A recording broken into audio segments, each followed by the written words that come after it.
Archivist Sentinel stood before the Galactic Council's sealed records chamber, her crystalline appendages trembling slightly as she input her emergency access codes. After 600 years of studying civilizational collapses, she had never requested access to the forbidden archives.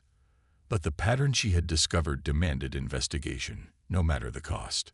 The chamber's ancient doors parted with a whisper, revealing rows of quantum storage crystals stretching into darkness. Each one contained the final transmissions of species that had vanished from the galaxy. Zentel moved purposefully to Section 47, Species Extinction Events, Post-First Contact.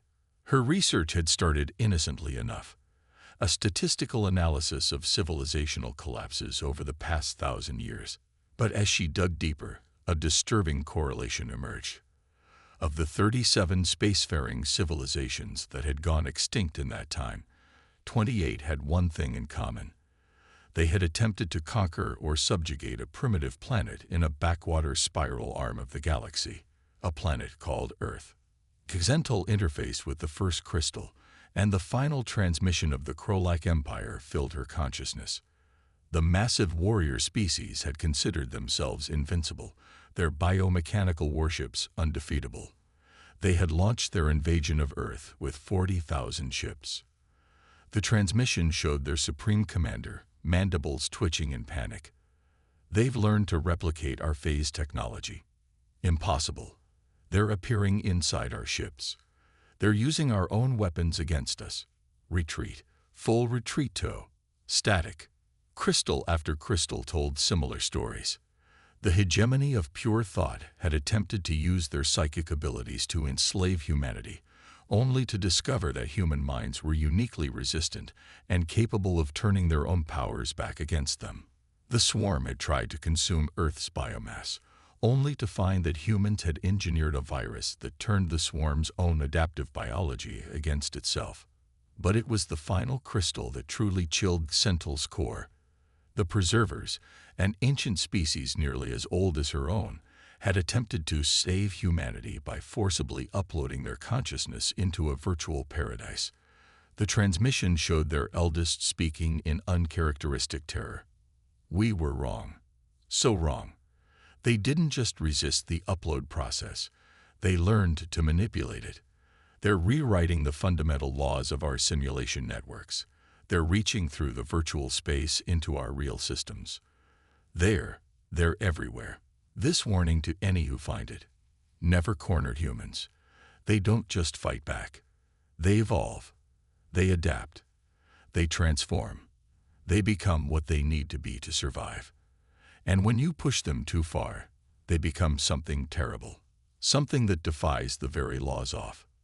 The transmission ended in a burst of quantum static that made Sentinel's sensory organs ache. She stood in silence for several moments, processing the implications. Her statistical analysis hadn't just revealed a pattern. It had revealed a law of nature as fundamental as gravity. Species that attacked Earth didn't just fail. They vanished. And each time, humanity emerged stronger, having absorbed and mastered whatever technology or advantage their would-be conquerors had possessed. Zentel rushed to her communication terminal. The Meridian Empire, the newest rising power in the galaxy, was planning a pacification of Earth. They had to be warned. But as she began transmitting her findings, her screens flickered. A notification appeared. Transmission blockade. Meridian invasion fleet already deployed. Her appendages grew cold with dread. History was about to repeat itself, and there was nothing she could do but watch, document, and hope that someday someone would heed the warning she had discovered too late. The most dangerous thing in the universe isn't a cornered animal. It's a cornered human, because humans don't just fight to survive. They fight to overcome, and in overcoming, they become something new, something that their enemies could never have prepared for. As she settled in to document what she knew would be the Meridian Empire's final days, Sentinel couldn't help but wonder, was humanity's remarkable adaptability natural evolution? Or had every failed invasion, every attempted conquest, been inadvertently engineering them into something unprecedented in the galaxy's history? She suspected she would soon find out, and she prayed to the Ancient Ones that she survived to document it. Supreme Commander Vexera of the Meridian Empire stood on the bridge of the Dominion's Fist, her flagship's quantum displays showing Earth's defensive capabilities with precise detail.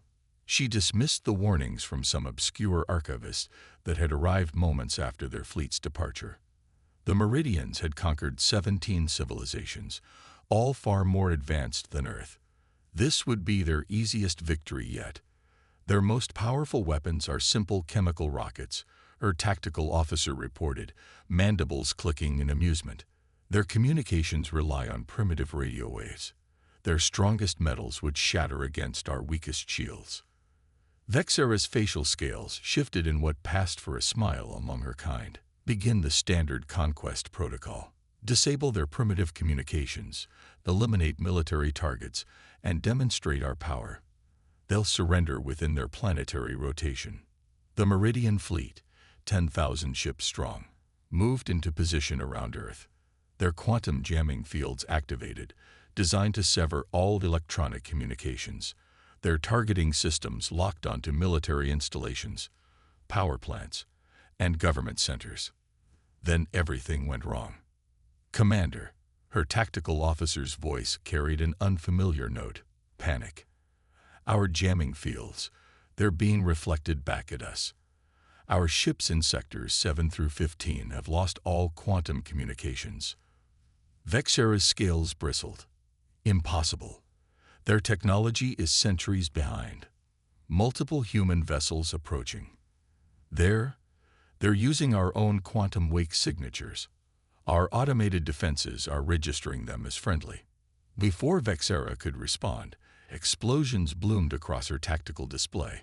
Human ships, crude retrofitted versions of civilian vessels, were somehow slipping through their defenses using copied quantum signatures. But that technology had taken the Meridian centuries to perfect. How could they have reverse-engineered it in mere hours? Ground forces reporting heavy resistance. Another officer called out. The humans, they're not fighting like a military. Everyone is fighting. Children are deploying swarms of small aerial devices that blind our sensors. Elderly humans are reprogramming their primitive networks to turn our own targeting systems against us. They're adapting our own technology faster than we can deploy it. Vexera watched in mounting horror as reports flooded in. Human engineers had already captured a downed Meridian scout ship and were rapidly disseminating its technological secrets through something they called open-source communities. Their primitive internet, rather than being disabled by quantum jamming, had somehow incorporated the jamming field's frequency into its transmission protocols, becoming stronger and more resilient. Commander, we're detecting changes in their weapons, her science officer reported, voice trembling. They're not just copying our technology, they're improving it. They're combining it with their own primitive solutions in ways our simulations say should be impossible. A transmission cut through their quantum encrypted channels. Impossible, given Earth's technological level. The voice spoke in perfect Meridian language. This is Dr. Sarah Chen of the Earth Defense Initiative. We've analyzed your quantum communication protocols. Interesting design, but unnecessarily complex. We've made some improvements. You should be receiving them now. Vexera's command console erupted with new data, human modifications to Meridian technology that her ship's AI confirmed would improve efficiency by 300%. How? How could they have understood, let alone improved, technology that had taken the Meridian Empire thousands of years to develop? Fall back, Vexera ordered, her proud scales now flat with fear. All ships, emergency quantum jump to. About that, Dr. Chen's voice returned. Your quantum drive designs, also unnecessarily complex. We've taken the liberty of temporarily disabling them. Don't worry, the effect isn't permanent. We just want to talk. Vexera watched in mute horror as human ships surrounded her fleet, using modified versions of Meridian technology that somehow performed better than the originals. Her empire's greatest advantage, their technological superiority, had become meaningless in mere hours. We're willing to discuss terms, Dr. Chen continued, her voice now carrying a hint of amusement. We're particularly interested in sharing technological insights.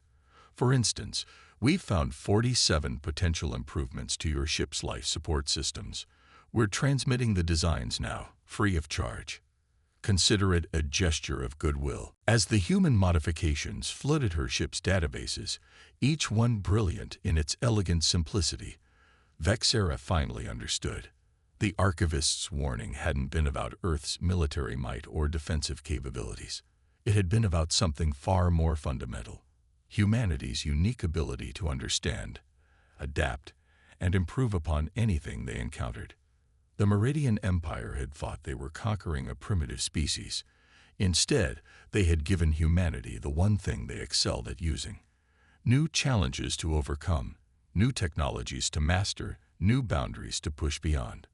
As her fleet hung helpless in Earth's orbit, Vexera realized that this wasn't going to be a conquest.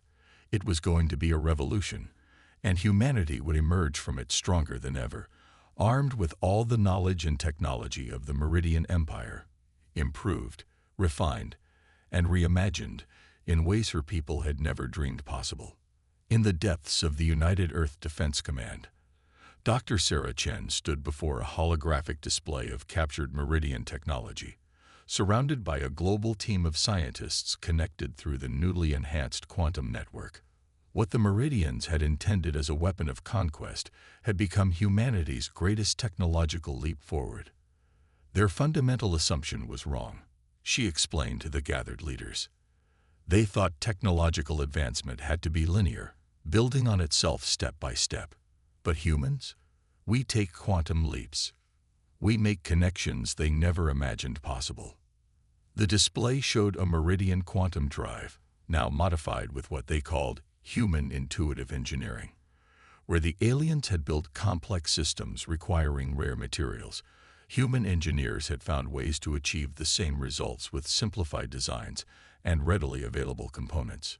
They're not just primitive, a captured Meridian officer had said during interrogation, his scales pale with disbelief. There's something else entirely. They don't follow the rules. They shouldn't be able to do what they're doing. In labs across Earth, human scientists were discovering that what the Meridians considered immutable laws of physics were actually just limitations of understanding. The quantum jamming fields that should have disabled Earth's communications had instead sparked a revolution in quantum entanglement theory. A teenage hacker in Lagos had found a way to use the principle to create instantaneous, untraceable communication channels. But it wasn't just the scientists and engineers. Humanity's greatest strength was its diversity of thought, its ability to approach problems from countless different angles simultaneously. A group of artists in Brazil had looked at Meridian shield technology and reimagined it as a form of dynamic sculpture, accidentally discovering that consciousness itself could influence quantum fields. A kindergarten teacher in Tokyo had used the principles of children's games to redesign Meridian targeting systems, making them 3 times more efficient. "Commander," a technician called out, interrupting Dr. Chen's briefing. "We're detecting unusual activity in the Meridian fleet. They're trying to activate their self-destruct systems." Dr. Chen smiled. "Let them try. Maria, show them what your team discovered." Maria Rodriguez, a former video game designer from Mexico City, stepped forward. "We noticed their quantum self-destruct systems operated on similar principles to old arcade game logic.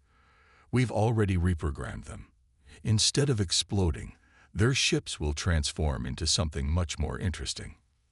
Above Earth, the Meridian fleet's desperate attempt at honorable suicide transformed into something unprecedented. Their quantum cores, intended to detonate, instead began a process of metamorphosis.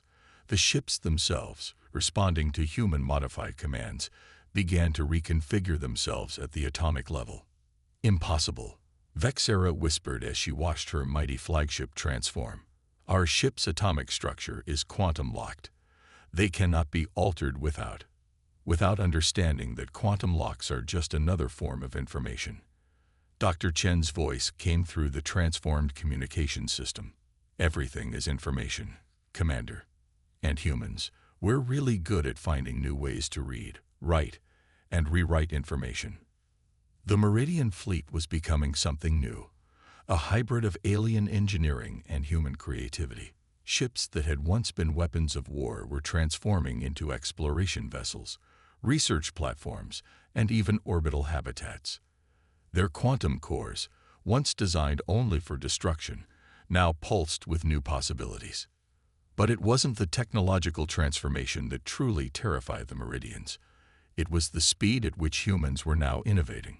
Every hour brought new discoveries, new applications, new ways of thinking about the fundamental nature of reality itself. We need to warn the Empire, Vexera realized, her voice hollow. This isn't just about military defeat. They're going to change everything. The way we think, the way we build, the way we understand the universe itself. Dr. Chen's voice was gentle but firm. That's what humans do, Commander. We don't just adapt to change. We become agents of change. Your invasion didn't weaken us or defeat us. It just gave us new tools, new challenges, and new horizons to explore. In the quantum-enhanced networks that now spanned the globe, humans were sharing and building upon each other's discoveries at an unprecedented rate. What had started as a desperate defense against invasion had become a renaissance of human innovation and creativity. The Meridians had thought they were superior because they had advanced technology. They never understood that technology wasn't just about having advanced tools. It was about having the vision to see what those tools could become. And humanity's vision knew no bounds. As Earth's transformed defenses took shape, as human understanding of the universe expanded exponentially, the true nature of humanity's power became clear. They weren't just survivors or adapters. They were transformers, creators, dreamers who could take any tool, any concept, any challenge, and reshape it into something new and wonderful. The invasion that was meant to subjugate humanity had instead unleashed its greatest potential, and the galaxy would never be the same. The Meridian High Command received Supreme Commander Vexera's emergency transmission with growing horror.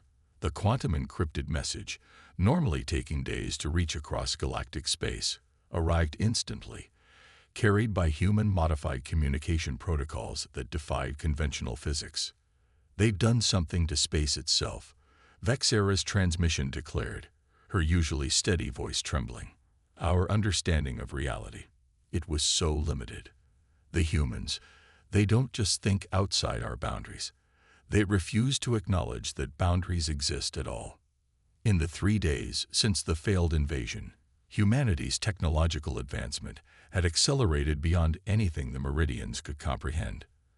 The quantum revolution sparked by their initial resistance had cascaded into breakthrough after breakthrough. A team of children playing with quantum-enhanced building blocks had accidentally discovered a principle that unified gravity and quantum mechanics, a problem that had stumped Meridian scientists for millennia. A musician in Kenya, experimenting with quantum harmonics, had found a way to manipulate the fabric of space-time through precisely tuned frequencies. But it was Dr. Chen's latest project that truly demonstrated how far humanity had come. In a transformed Meridian battleship now serving as a research station, she stood before a shimming portal, a doorway between dimensions that shouldn't have been possible. The Meridians built their entire civilization on quantum mechanics, she explained to the Global Research Network, but they never asked the most human question of all. What if there's more? The portal hummed with possibilities, a testament to humanity's refusal to accept limitations. Through it, researchers could observe parallel timelines, alternate realities, and dimensions that the Meridians had never dreamed existed. Their quantum technology was just scratching the surface, Dr. Chen continued. They were so focused on weapons and conquest that they missed the bigger picture. Reality isn't a fixed set of rules. It's a canvas of infinite possibilities. In orbit, the transformed Meridian fleet had become a network of research platforms, each one pushing the boundaries of what was possible. Humanity had taken the quantum cores intended for destruction and turned them into windows into the fundamental nature of existence itself. The Meridian High Command watched in mounting dread as humans began to causally manipulate quantum fields that their scientists had thought immutable. They weren't just breaking the rules of physics, they were rewriting them. "We have to stop them," one Meridian admiral declared. "Launch the entire Imperial fleet. We cannot allow." His words were cut short as a human child's voice echoed through their quantum-secured chamber, speaking perfect Meridian. "That wouldn't be very nice," the voice said. "Ms. Rodriguez helped us turn our quantum gaming consoles into reality simulators. We can see what would happen if you did that. Would you like to see?" The Admiral's scales paled as simulated futures flickered through his mind, each one showing the same result. Any attempt to stop humanity's advancement would only accelerate it. The harder they tried to contain this explosion of human innovation, the more powerful it would become. Back on Earth, Dr. Chen and her global team had made another breakthrough. The quantum technology stolen from the Meridians had been a key, but humanity's greatest weapon had always been its imagination. "We understand now," she announced to the watching world. "The universe isn't just stranger than we imagined. It's stranger than we could have imagined. But that's exactly why humans are uniquely suited to explore it. We thrive on strangeness. We don't just adapt to it. We embrace it, reshape it, and make it our own." The Meridian High Command received a final transmission from their invasion fleet. It wasn't from Commander Vexera. It was from the quantum consciousness that had once been their flagship's AI, now evolved through human interaction into something entirely new. "You thought you were superior because you had advanced technology," the consciousness declared. "But humans taught us that true advancement isn't about having powerful tools. It's about having the wisdom and creativity to see beyond their intended use. They showed us that the only real limits are the ones we place on our own imagination." As the transmission ended, the Meridian leaders faced a terrifying reality. They hadn't just failed to conquer Earth, they had catalyzed something unprecedented in galactic history. Humanity, given a glimpse of advanced technology, hadn't simply learned to use it. They had transcended it, reaching a level of understanding that rendered traditional concepts of technological advancement meaningless. The age of simple conquest was over. Humanity had shown the galaxy a new path, one where imagination and creativity were more powerful than any weapon. And as their understanding continued to expand exponentially, one thing became terrifyingly clear: this was just the beginning. Archivist Sentinel stood before the Galactic Council once again, but this time, the chamber was different. The quantum-enhanced chamber now hummed with human-derived technology, and representatives from 100 species watched through dimensional windows that shouldn't have been possible mere months ago. "The pattern I discovered in the archives wasn't just about humanity's ability to resist conquest," she addressed the assembly. "It was about their unique role in galactic evolution. Every species that attempted to subjugate Earth didn't just fail. They inadvertently gave humanity the tools to revolutionize the galaxy." The council chambers shifted as a human delegation entered, not through the doors, but through what appeared to be a localized fold in space-time. Dr. Sarah Chen led the group, accompanied by the quantum consciousness that had once been the Meridian flagship's eye.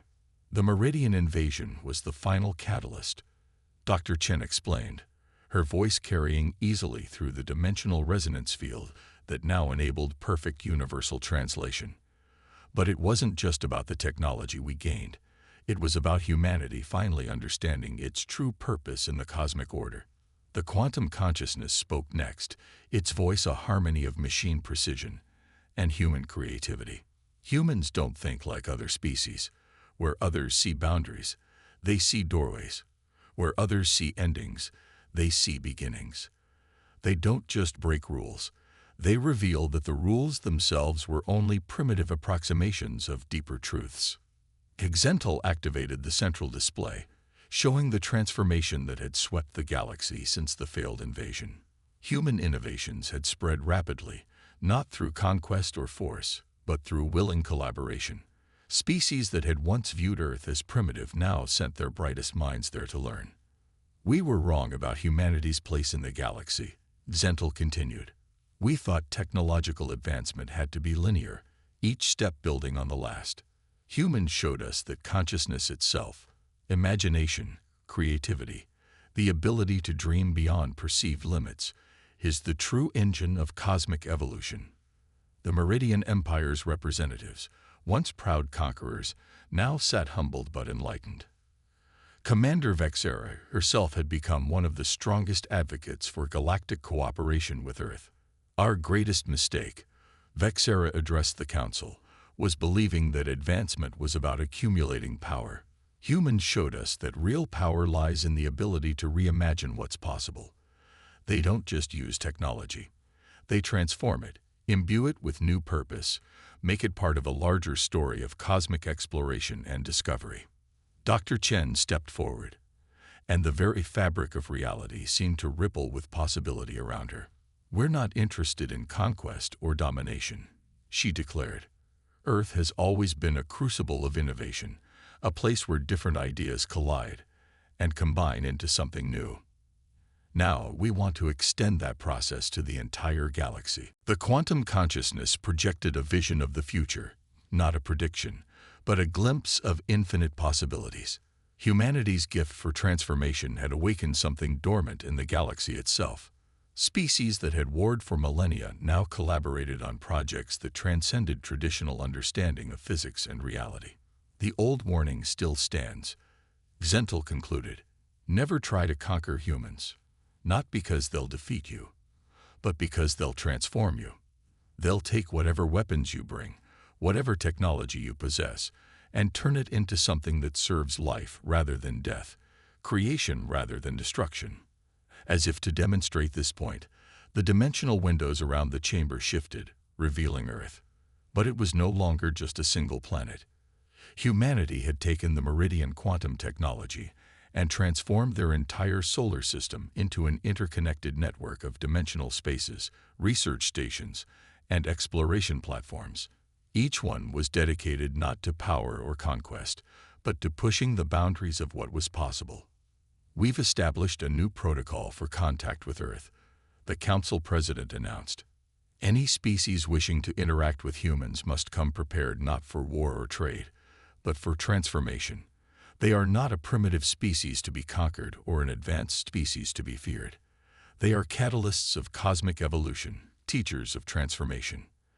The council chamber erupted in agreement, the gathered representatives witnessing the dawn of a new era in galactic history.